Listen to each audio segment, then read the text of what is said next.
welcome to No Question About That Daily. I'm Ed, today with Tom. How's it going, Tom? Yeah, good, thank you. I've just been to Spain to have a nice little relaxing time, and it was also nice and warm. So yeah, I feel sprightly, especially as United have had two lovely results back to back as well. Well, indeed. Yeah, very good. Well, today we're talking about Anthony Elanga. Guess sort of timely since he assisted for Forest's goal against Liverpool the other night. He's generally been doing pretty well this season, I think, and good to check in on both how he's doing and United's policy of selling younger players, which has been hit and miss, mainly miss, I would say, over the years. So United sold him to Forest last summer, 18 months ago, for about £15 million. And I think it's fair to say he's had steady progression since then. He's now pretty regular in the Forest side, isn't he? Yeah, there were rumours that he was going to join Newcastle at the end of last transfer window as well, weren't there? I think it sounded like Newcastle made a late bid, 30 or 40 million for him, and Forest turned it down, because Forest are a very ambitious club, especially under their crazy owner Marinakis, and he has been a key part of their success this season. Like, the way they set up is just perfect for a player like Elanga to thrive in that team, like alongside Hudson-Odoi on the other side and Gibbs White in that, I guess, 8-10 role, and then next to a big striker who's going to hold up the ball and bring you into play, and you bring him into play. You can find him from crosses. He's great at linking at the game, and obviously good at finishing as well. And like Elanga he kind of put it on a plate, but I mean, Chris Wood still took it beautifully. And what I think is so good about Elanga is his ability to go both ways, because I think he's right-footed, but he's left-footed dribbling, which you rarely ever see. Like, the ability to dribble with both feet is so exceptional. And you watch Forest last night against Liverpool, and you think these guys haven't got their own luck, and I think Elanga is one of the main reasons that why they are where they are in the league. It's not fluke they're in that position, I don't think. No, right. I mean, Forest's success this season is built on the back of an excellent defence, I think, up there with Arsenal as one of the best defences in the league.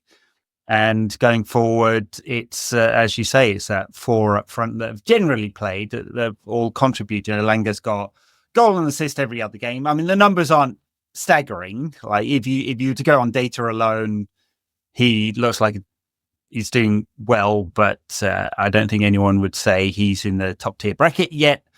But he's making progress. He's quick. He's decent at dribbling. He works hard.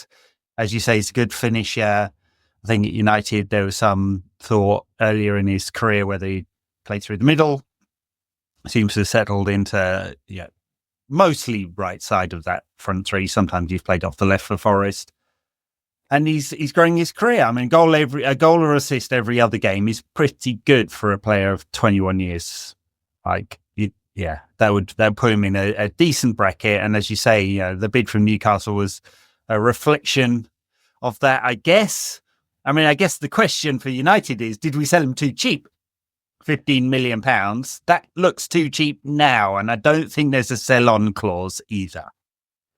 Yeah. And if you kind of look at what formation we play now, and you think we're kind of struggling for players who can play and fit and suit that left and right wing back position, you think he'd be perfect in both of those, because like you say, he's lightning quick. It doesn't feel like there's anyone in the Premier League who's as fast as him. Maybe it is, and maybe it's just kind of the way that you kind of watch the game and you think, oh my god, that guy's quick, like a lie of the eye almost. But it feels like he's the quickest guy in the league, and his ability with both feet would make him a great wing back. And you think, like, it does. I kind of think this a bit with kind of our transfer policy at the moment, and you see had the Mainoo and the Garnacho story last week, and obviously we let go of Scott McTominay in the summer, and I think I was probably of the opinion that was probably the right move, right thing to do. But yeah, you kind of just think maybe we should probably keep a hold of these kind of lads. Like, but then on the flip side of that, Elanga, in an interview with Rio yesterday, said that he felt like he was treading water at United, and he felt like he needed to get out there and really try and learn and improve himself and get first team football. So yeah, maybe it was, but maybe we could have sent him out on loan first, or given him rather than kind of going full hog like we did with Ahmad, and obviously that worked wonders. Well, yeah, it's interesting because I think the policy should be you keep hold of your very high potential youngsters, and then those you think that those you're unsure of, you use the loan system and see whether they'll develop and they're late bloomers, and those you don't think will make it or don't fit in your squad development policy, maybe you've got better players ahead of them, you sell, and you try to sell them for as big a fee possible now, or with sell-on clauses and add-ons and stuff like that. So you monetize their progress later. I think with Anthony Elanga, probably didn't quite get it right. He was stagnating. I mean, he'd come into the side. I think a lot of people questioned whether technically he was good enough. Physically, no doubts. As you say, quick, an athlete, works hard. I don't think there was any problem with his professionalism. It was the technical side of his game that was a question mark. And he wasn't really regularly in the side. And so then you make a decision about whether it's the right one. In United's case, I guess the question was, at the time that we sold him, Ahmad had not progressed. We weren't sure whether he was going to make it. I think probably the odds were stacked heavily against him making it. I would, like, if there's people now who go, yeah, I knew he was always going to be brilliant, great, good for you guys. But he'd done well at Sunderland, but in the Championship with a not particularly good Sunderland side, he'd sat on the bench at Rangers, so there was no guarantee he was going to make it at all. And with Anthony Elanga, it kind of felt he was slightly ahead, but Ten Hag liked Anthony better for some weird reason, because he's a guy who produces absolutely nothing. So it's not a bad decision to sell. I wouldn't really critique the club so much. It just, in hindsight, we now have a better selling policy where we're attaching like either really big sell-on clauses or buyback clauses, or a bit of both. And a buyback clause basically with a reasonable fee makes it look like a loan, right? So you switch the risk or the benefit from having a loan fee to getting the benefit later if they do really well, as we see with Alvaro Fernandez or Alvaro Carreras, who's done blindingly well at Benfica. We have a low buyback fee, and we can take him back if we want for £15 million. And that would benefit everyone all round, right? And with Anthony Elanga, we didn't do that. It's 15 million straight fee, no sell-on clause, and it doesn't. United don't benefit from the progress. Whereas, say, for example, with Mason Greenwood, who went to Marseille, we all know why he had to be shipped out of the club for what looks like a modest fee for a player of his quality. He scored 11 goals in the league, and he would go for double the fee that Marseille bought him, at least, and United will benefit from that sell-on. So, and it looks like we've got the right policy now, and Elanga came just a bit too early for that to be in place. Yeah, and it's not like we're also saying that, like, oh yeah, if we had Anthony Elanga, we'd be challenging for the top four or anything like that. He obviously isn't that good, and you kind of, he also came at the same time as Garnacho, and I remember us having conversations as well. Like, Garnacho has the higher ceiling, he has that high technical quality, but I guess it's kind of a little bit sad when in yesteryear, when I don't know, the Halsey and Fergie days, like, this kind of player would have stuck around forever and would have been a great squad player throughout Fergie's tenure, like we had with like people like Cleverley or Welbeck, or obviously like people like John O'Shea, Phil Neville, those types of players as well. Elanga would have been that, and because he's so versatile, he could have played in either wing back position. He could have played off the front in maybe those 10 positions as well. Because I think what I really liked about Elanga is also his ability to find space, his real kind of tactical intelligence, as well as his speed and physical attributes. Yeah, his technical side, like I said, he can dribble with both feet, which is super impressive and a luxury in a lot of ways. And he scored a great goal the other week where he's just dribbling with his left foot and curled it in with his left foot. And he obviously can score with his right as well. But it's that kind of day-to-day technical quality, which I think he does lack, is that kind of that sharp pass, that short 10-yard pass, which we saw a little bit last night against Liverpool. When he kind of comes under pressure, he maybe doesn't make the right pass in the final third, or just gives the ball away a bit too much.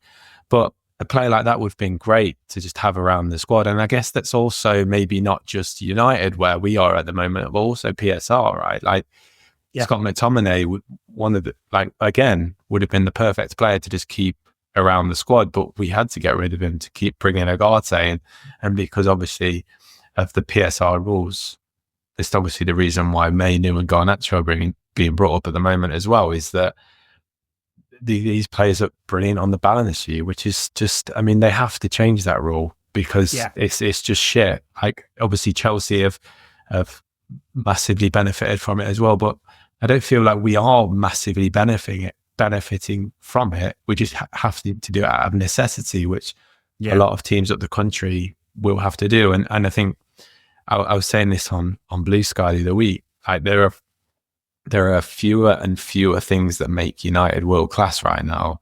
And one of the few things is that we have a world class academy system still, despite kind of a few years ago people taking a pop at it. We still produce quality after quality almost year after year at this rate. But if we start to kind of shed ourselves of the players that are kind of coming through that system, what are we as a football club? And we've always been that. And when we're not winning, at least we can point to that. And if we lose that, I think it's going to be a huge loss to our identity as a football club. Yeah, it is very much part of United's identity. Funnily enough, I was just starting the bare bones of my newsletter for next week and thinking about the academy and the history of the academy and how it plays into all these topics. And it's part of the identity of the football club for sure. I mean, you've got that amazing record of having an academy player in every squad since 1941 or whatever it is. Yeah, thousands and thousands of match squads. And United fans are very proud of that. It's also a pathway into the first team. Obviously, that's very difficult. It should be difficult. It should be a very high bar. It's only a tiny percentage of a tiny percentage that ever make it to the top. That's just the nature of elite sport. And then there's third part now, which is also a revenue stream. And Chelsea and City have done this very well, where they sell off players that they don't want. And in City's case, it's not to meet some kind of arbitrary PSR deadline, because they have all the money of a state and £200 million worth of state-related sponsors to help them with that part. It's just a revenue stream, and they've done it extremely successfully. And they made a few mistakes. I mean, I think they probably regret selling Cole Palmer at this stage because although they got a £50 million fee, it's clearly worth well more than that now and producing huge numbers for Chelsea. But for the most part, they've done very well selling younger players. For United, I mean, I think we do sadly have to think about it. We're thinking about it in a very negative way at the moment, which is, well, we can book all this money immediately because of the way that accounting works. I mean, obviously, zero book value for an academy player because you haven't spent anything. So the asset is worth zero on the books. And as soon as you sell him, you are able to put that all onto your book straight away. And then, of course, you split the fee on any incoming over the course of their contract, typically 5 years, right? There's no magic money tree here. This doesn't, like, in the end, this all has to wash out over the 3-year period of each PSR cycle.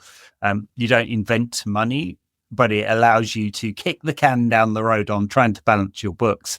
And so therefore it can be very useful. That's the negative side. The positive side is if you can get 15, 20, 30 million pounds for an academy you don't think quite fits your squad right now, or isn't the right style of player, or isn't in quite the right development point to make it, then that's super useful as well.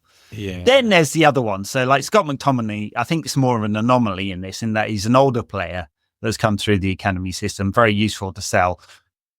It was an interesting one because I suspect Ten Hag would have liked to keep him. He liked him. Whereas Ruben Amorim, I don't know where he would fit in an Amorim system necessarily as one of the tens. Maybe probably. He's not one of the pivots. So. And then how does he play next to Bruno? Because you need that. I think you need that dynamism next to Bruno, and you're not obviously going to play him instead of Bruno. So yeah, it's a fair point. Whereas he does fit Conte and the box crasher that Conte likes really, really well, and he's doing well at Napoli. And good for him. That's brilliant. I think it's just being careful with it, really. And I think you can go too far the other way, which I think Chelsea have done at times, like getting rid of Mason Mount, for example. Like their fans didn't want him to go. He didn't want to go, but he was kind of pushed out the door. And Conor Gallagher a little bit similar. I mean, Chelsea are looking fine without them right now, but it's kind of, and that's what scared me with the Mainoo and the Garnacho news, was thinking, you can't put out that signal, because what does that signal to the rest of the players coming through? Like Chido Obi, kind of one of the reasons why he came to United was because there's a pathway to the first team, and you think, right, and our recruitment, therefore, at youth level and at the underage teams, like he's talking under 12s, under 13s, under 14s, are they going to go, why am I going to join United? Because you look at someone like Kobbie Mainoo, who couldn't have done any more when he got into the first team. He became man of the match in an FA Cup final at the age of 19.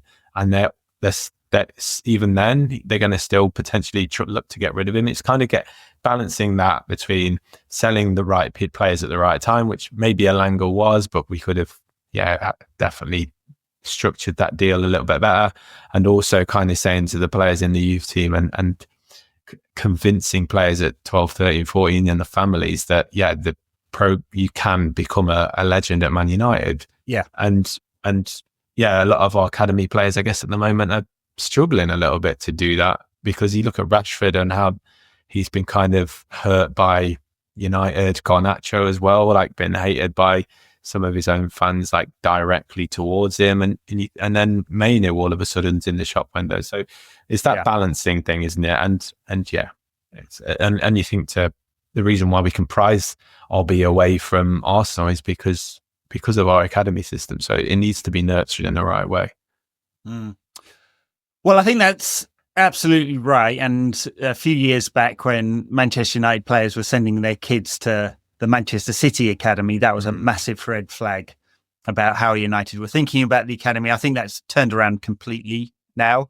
We've got Nick Cox and other excellent young coaches with the under-21s and the under-18s. They do see a pathway there. There's an incredible group at sort of under-18 just sneaking into the under-21s level right now. They're probably just a bit too young, some of them, but there's some really, really talented players.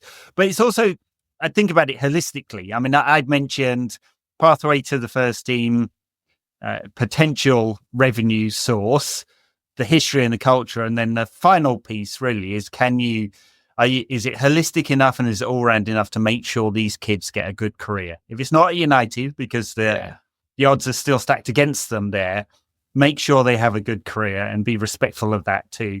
And United have done brilliantly over the years. The amount of players that maybe they're not playing at Premier League level, maybe they're down in the Championship or whatever, but they are not wasted and lost to the football gods.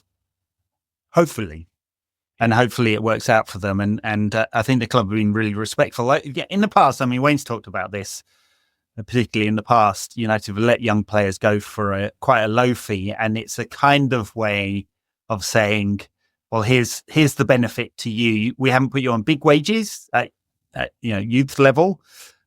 But the benefit is we'll make sure you get out the door at the right time. You're not wasting your younger years, your development years, really important development years. And if it's not going to be here, it's going to be elsewhere. Now, I think the club do have to think differently. They have to think about the optimal time to sell if they're not going to keep these players, as well as using the youth age groups and the loan system, and possibly even, we haven't seen this yet, but possibly even the multi-club system, given we have Nice and Lausanne also in the group for the moment, at least, possibly even using that as a pathway for development too, because we've seen this with City, right? Savio, bought by Troy, never played for them ever, record signing, immediately loaned out to Girona, who can then sell him to City for what looks like an extremely reasonable fee, and also get around UEFA's restrictions on selling to yourself when you're in the same competition. Right? Amazing use of the bending of the rules here. There, completely corrupt, but hey, it was legal. So United have to be really smart about this. It's not something that the club can start cost cutting on. That would be so short termist. Or the flip side of that, selling your high potentials would be incredibly short termist and really damaging to the club, both its reputation and long term, I think. And it would be a massive red flag to me. In the same way that Darren Fletcher sending his kids off to City's academy and originally was a red flag, if they sold Garnacho or Mainoo or one of the super high potentials, I'd be quite worried about where we're heading here. Oh yeah, absolutely. But yeah, and we signed Diego Leon, I think, to come into our academy, and not that I've seen that much of him at all. I've seen like clips here and there, but I mean, I know you can show anything on a YouTube video, but I like what I see, and then that's the type of player, and like Kobbie, that they come and they see that pathway, and that has to be, like you say, it has to be really thought of, because at the expense of short term gains, which Ratcliffe seems to all be about at the moment. Yeah, he does, sadly. Penny pinching to the detriment of the club overall. All right, well, Anthony Elanga doing well at Forest, and good for him. I'm sure United fans will be cheering him on, except when he plays us. I mean, we certainly enjoyed him setting up a goal against Liverpool last night. Thank you, Tom. Thank you. Thank you, listeners or viewers, wherever you are. We'll catch you again soon.